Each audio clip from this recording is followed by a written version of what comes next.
Cumberland Island is just north of the Florida-Georgia state border. Our first night was at the bed and breakfast in the little town of St. Mary's. The next morning we attended a lecture on how to survive on Cumberland Island. First of all, how many people have been on the island so I can gauge what I'm going to talk about today? I can see a hand raised. All right. This is a 45-minute ferry ride, folks. Now, we had a hurricane. They won't bite you unless you step on. Yeah.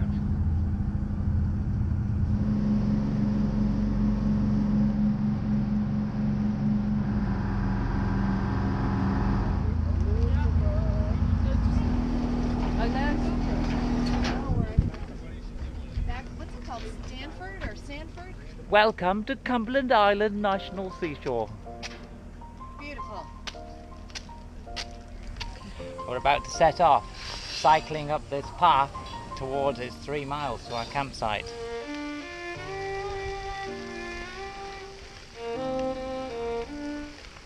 Two horses. Wild horses just ran across the road. This is fantastic, isn't it? Fantastic. We are now at the junction of the trail to Stafford Beach, and what you can see behind us here is some open land, which is actually an airfield. It doesn't look like anyone's going to land a plane in that tall grass, but maybe there's a runway there somewhere. And we have Teresa here, and we're on our way to our campsite. We've been cycling for 30 minutes right now.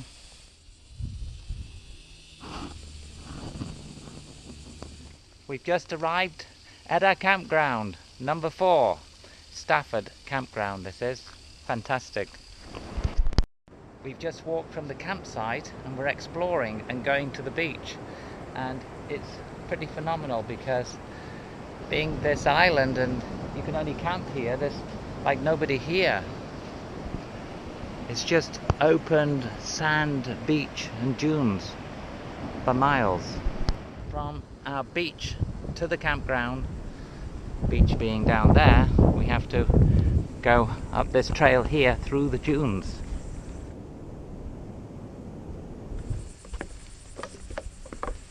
We just come back from the beach and we did hang our food in the trees so the little local beasts won't get it, but when we came back, a squirrel had already started on our food. A squirrel ate that and gnawed through a tea bag and a bag of nuts. And since there's no shops on the island to buy any more food, what we decided to do was put all our food in a day pack and take it with us, because we may not have any food left if we're going to share it with the local wildlife. I'm going to give you a little tour of our campsite here on Cumberland Island. We're in Stafford campground, campsite number 4.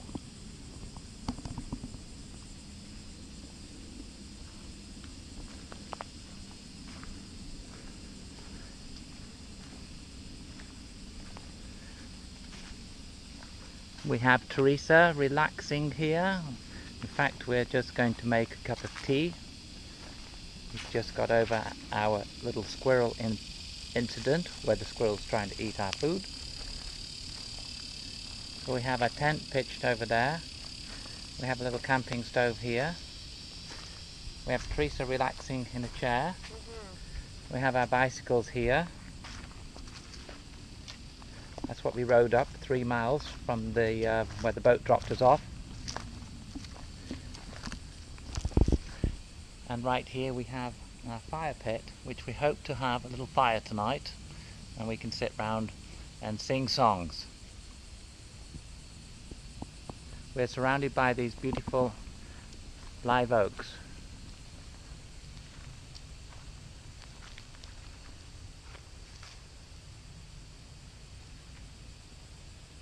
Time for tea. Little cuppa. Relax in our campsite.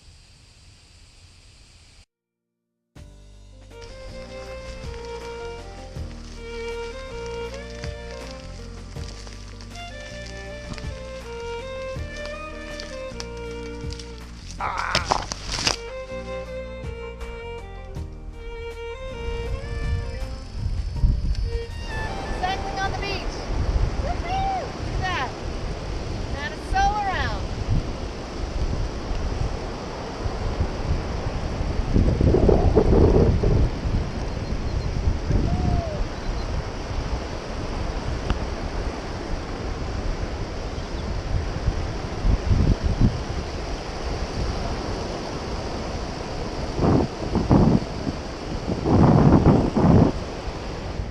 say, this is quite incredible, because we cycled 3 miles from our campsite down towards the dock area and the basic campsite that you can access when you get on the island, and now we've got to get back to our campsite, and so we're cycling along the beach to get there, and it's just so phenomenal. The best part about this is we have the wind on our backs, so it's very easy to cycle on this hard sand.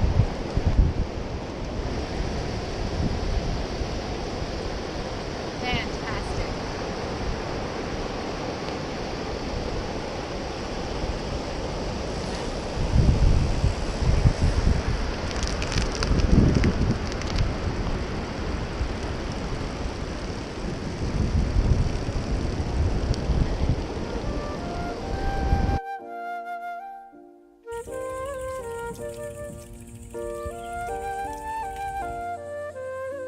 Teresa and I are now cycling down this nice avenue in the shade to a place called Dungeness, and this was owned by Thomas Carnegie, who was the brother of Andrew. Andrew Carnegie, and they were very rich people from the steel industry in the 18 something, and he bought land on this island and he built himself a beautiful house which is now a ruin called Dungeness, and that's where we're going.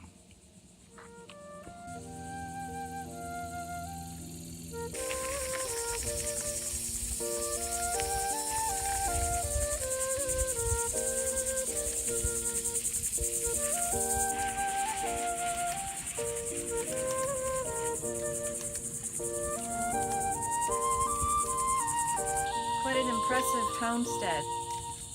Unfortunately burnt down in 1959. Just so beautiful.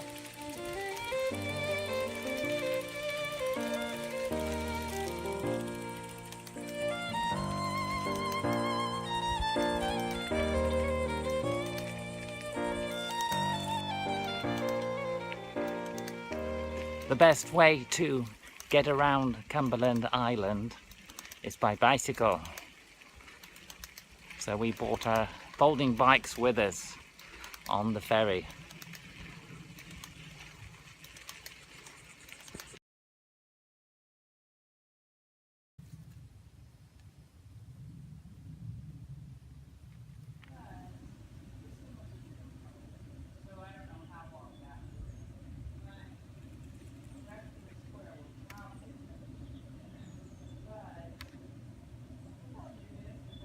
Something. All right.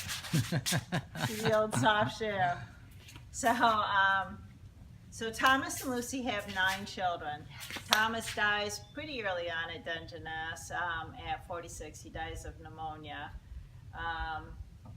Lucy gives her children $10,000 when they get married to build a house on the island.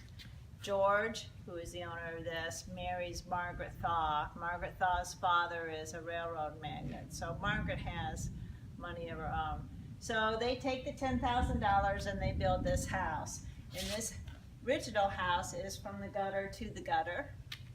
It actually cost more, around $12,000 or $13,000, because, and this is the first thing that you see.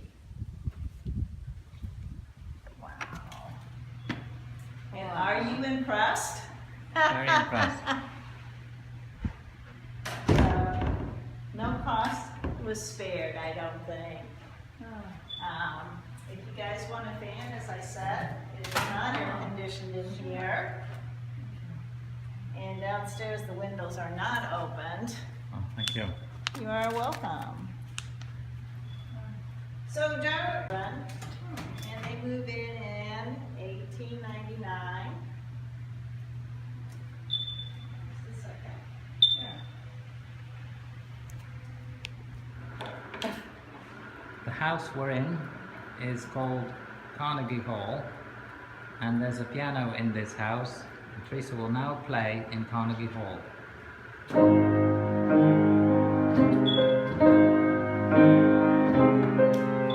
That's it. That's all we get. Oh, that rest and I would fumble all through it. Well, I guarantee you the house is smiling. It takes, because you know what? This is the end of our adventure, and we're about to get on the ferry back to St. Mary's from Cumberland Island. What do you think of it, Dickie? It was superb. Highly recommend it.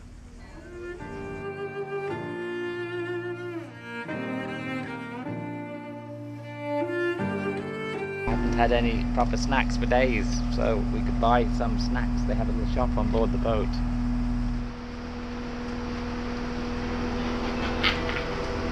That's not vegan.